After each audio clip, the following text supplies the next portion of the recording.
I'm here. Yay! Woo! Can you hear me okay? Yes, thank you. Would love Yeah. to hear your insight, especially on your last day and just that change. If you would, Oh, yeah.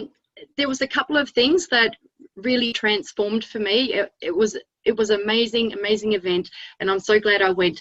And it's been a lot of what I wanted to say has been covered by Monique and Alana, which is fine. But there's a couple of things that in getting into state's really important, and it's something I've been really guilty of too. You know, you feel like crap and you think, oh, you know, I can't do it. I don't want to do it. But, you know, to get into state's really important. It doesn't matter what you do or how you feel, you can change that state. And it's been mentioned about the physiology. So, yeah, put on some music, really pump it out, get moving. That'll be amazing. That's number one. Number two is your focus. So with the fire walk, what they did was get us to focus on how we were going to feel when we finished the firewalk, when we got to the end. So you need to focus on the end result. So that's number two. Number three is your language. So on the way to the firewalk, we were all chanting, yes, yes, yes, like, yeah, yes, we can do it. Yes, yes, yes. That's our minds were all just chanting that. And as we were walking over those hot coals, we were saying, wet moss, wet moss, wet moss. You know how lovely wet moss feels? Nice and cool and lovely, except I stuffed it up and I got confused at the time and I was sort of all, and I said white moss, but it still worked. It still had the same effect, so it was all good. So yeah, it's really important to get into that peak state, and then honestly, you can do anything. And one of the things Tony said is all you need to do is take that first step, because you guarantee you'll take the second, third, fourth, or fifth. And in that situation, yes, absolutely, definitely. But it's like anything. It's often that first step is the hardest step to take.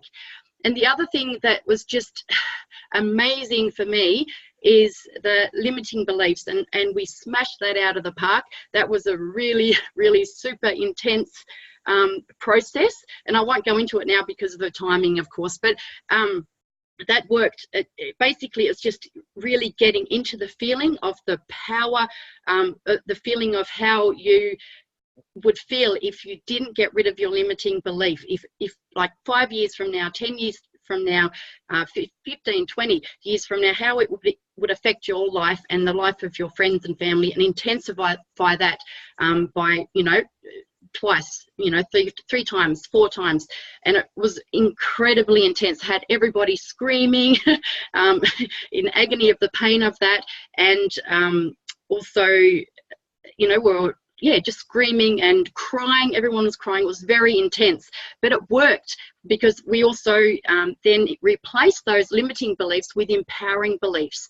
And I know it worked because on the Sunday, I got my lunch and I could see Sarah and Vaughan and Christy and Clint at the table, and I walked over there like a boss babe and said, can I join the cool table? It wasn't really a question. I was going to sit there. You know, one of my limiting beliefs was I'm not good enough. But hey, I'm outstanding. I am good enough. And that I changed that. I'm not good enough to I'm outstanding. And I just, walked up there, plonked my food down, and I didn't care what anyone said or thought. I was eating my food with all you guys. Before that day, I would have been sitting in the corner, eating my food by myself, feeling like a complete and total loser because I wasn't good enough. So it worked. It's transformed my life in every way. It was just amazing. Just amazing. Oh, I'm getting emotional just thinking about it.